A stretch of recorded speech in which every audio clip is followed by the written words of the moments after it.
안녕하세요. 내 삶의 경제, 장보고서입니다. 오늘도 찾아와 주셔서 정말 감사합니다. 오늘 주제는 제가 가장 자신 있게 꼭 보셔야 한다고 말할 수 있는 주제입니다. 바로 인플레이션, 소리 없는 도둑입니다. 어렵지 않게, 하지만 진짜 중요한 이야기만 담았습니다. 끝까지 함께 해주시면 오늘 장 보실 때부터 분명 다르게 느껴지실 겁니다. 시작하기 전에 한 가지만 여쭤볼게요. 마지막으로 장을 봤을 때, 이게 이렇게 비쌌나? 하고 놀란 적 있으셨나요? 월급날 통장을 보며 분명히 열심히 살았는데 왜 남는 게 없지? 싶었던 적은요. 그 느낌, 착각이 아닙니다. 실제로 일어나고 있는 일입니다. 2015년, 치킨 한 마리는 약 17,000원이었습니다. 지금은 배달비까지 포함하면 3만 원을 넘기도 합니다. 10년 사이 거의 2배가 됐습니다. 그런데 우리 월급은 2배가 됐나요? 아마도 아닐 겁니다. 심지어 당신이 잠든 사이에도 누군가 내 지갑에서 돈을 조금씩 꺼내가고 있다면 어떨까요? 바로 그게 인플레이션입니다. 인플레이션이란 물가가 지속적으로 오르는 현상입니다. 쉽게 말하면 같은 돈으로 살 수 있는 물건의 양이 줄어드는 것, 즉 화폐의 구매력이 떨어지는 현상입니다. 2015년 10,000원으로 편의점에서 음료수 5개, 과자 2개, 김밥 1줄을 살 수 있었습니다. 2025년 같은 10,000원으로는 음료수 3개, 과자 1개가 전부입니다. 지폐는 그대로인데 지폐의 힘이 줄어든 겁니다. 원인은 크게 셋입니다. 사람들이 돈을 많이 쓸 때 생기는 수요 견인 인플레이션, 원자재와 에너지 비용이 올라 기업이 가격을 올릴 수밖에 없는 비용 상승, 인플레이션, 그리고 시중에 돈이 너무 많이 풀려 화폐 가치 자체가 떨어지는 통화량 증가입니다. 밀턴 프리드먼은 말했습니다. 인플레이션은 언제나 어디서나 화폐적 현상이다. 2026년 2월 기준 한국 물가 상승률은 전년 대비 2.0%, 미국은 2.4%입니다. 숫자만 보면 별거 아닌 것 같죠? 하지만 이게 10년 쌓이면 어떻게 되는지 지금부터 직접 보여드리겠습니다. 우리가 매일 사 먹고, 매일 타고, 매일 쓰는 것들이 10년간 얼마나 변했는지 확인해 보세요. 치킨 한 마리, 2015년 약 17,000원, 2025년 약 25,000원에서 28,000원, 약 60% 상승. 라면 한 봉지, 2015년 약 680원, 2025년 약 1,000원, 약 47% 상승. 아메리카노 한 잔, 2015년 약 4,100원, 2025년 약 5,300원, 약 29% 상승. 서울 평균 아파트, 2015년 약 5.6억 원, 2025년 약 11에서 12억 원, 2배 이상 상승. 전기요금, 2021년 대비 2024년까지 누적 약 40% 인상. 여기서 끝이 아닙니다. 슈링크플레이션도 있습니다. 가격은 그대로인데 양이 줄어드는 것.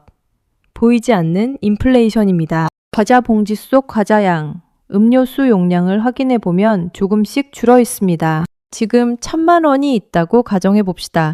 매년 2%의 인플레이션이 이어지면 10년 후 실질 구매력은 약 820만 원 수준으로 떨어집니다.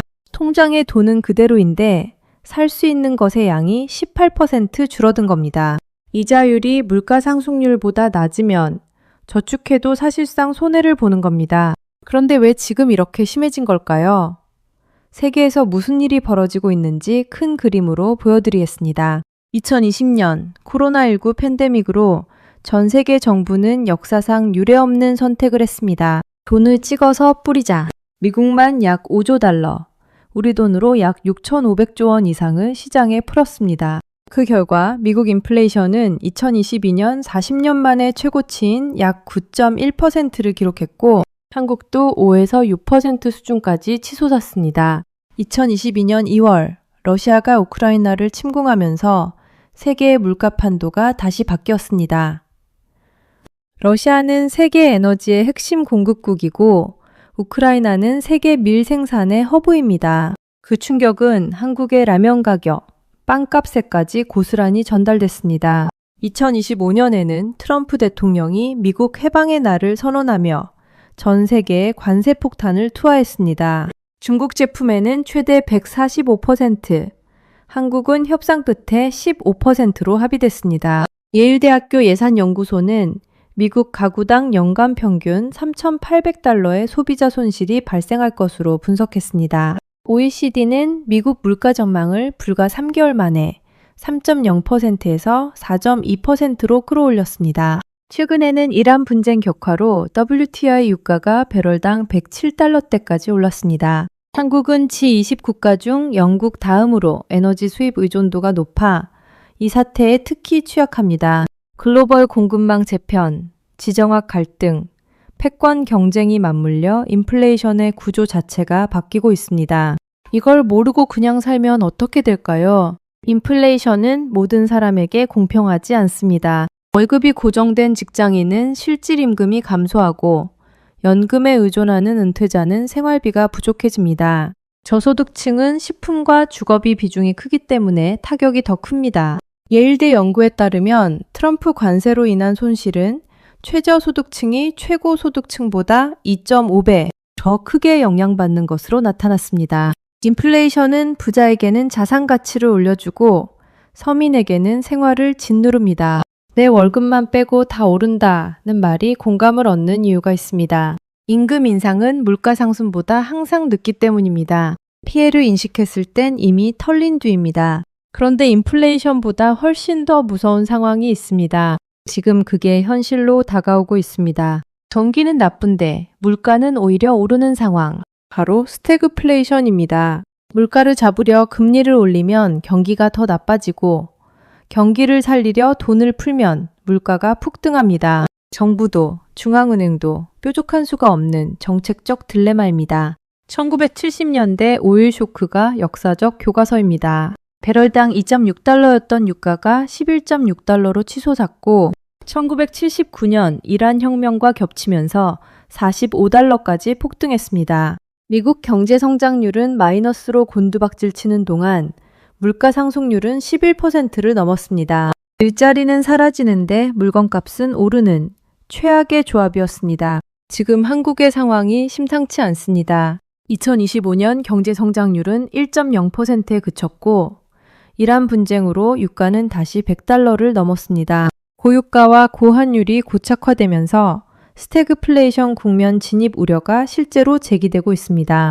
그렇다면 1970년대 이 상황을 겪은 사람들은 어떤 자산으로 살아남았을까요? 역사의 답은 명확합니다. 금은 1970년 온스당 35달러에서 1980년 800달러에 육박했습니다.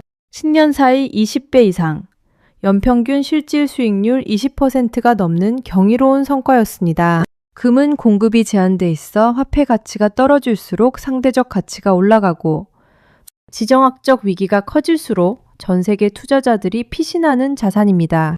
2026년 현재도 국제 금시세는 사상 최고치에 근접하고 있습니다. 원자재도 마찬가지였습니다. 실물 자산은 인플레이션이 올수록 가격이 함께 오르는 특성이 있습니다. 반면 주식시장은 10년 내내 거의 제자리였습니다. 다만 에너지, 원자재, 필수 소비재처럼 원가 상승을 가격에 전가할 수 있는 업종은 상대적으로 선방했습니다. 채권은 금리 인상 압력과 맞물려 이중고를 겪었고 부동산은 명목 가격은 올랐지만 실질 수익률은 거의 없었다는 연구도 있습니다. 현재 주목받는 물가연동 채권 팁스는 인플레이션율에 따라 원금과 이자가 자동 조정되는 구조로 불확실성이 커질수록 금과 함께 가장 먼저 찾는 수단입니다. 골드만삭스도 전통 채권의 방어 기능 한계를 지적하며 금과 원유를 핵심 안전자산으로 추천하고 있습니다. 정리하면 인플레이션과 스태그플레이션 국면에서 역사적으로 강한 자산은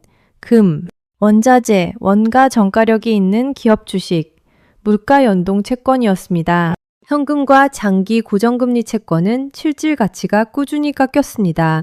어떤 자산이 항상 이긴다는 법은 없습니다. 지금 우리가 어떤 국면에 있는지 이해하는 것, 그게 출발점입니다. 마지막으로 지금 당장 생각해 볼 것들입니다. 현금만 갖고 있으면 인플레이션에 침식당합니다. 금, 원자재 ETF, 물가 연동 채권 등을 역사적 데이터에 비춰 조합해 보는 것이 출발점입니다. 쓸데없는 구독 서비스, 안 쓰는 보험, 과도한 통신비 등 고정 지출부터 점검해 보세요. 급여 이외의 수입원을 만드는 것, 그리고 물가 데이터와 금리 변화를 주기적으로 확인하는 습관.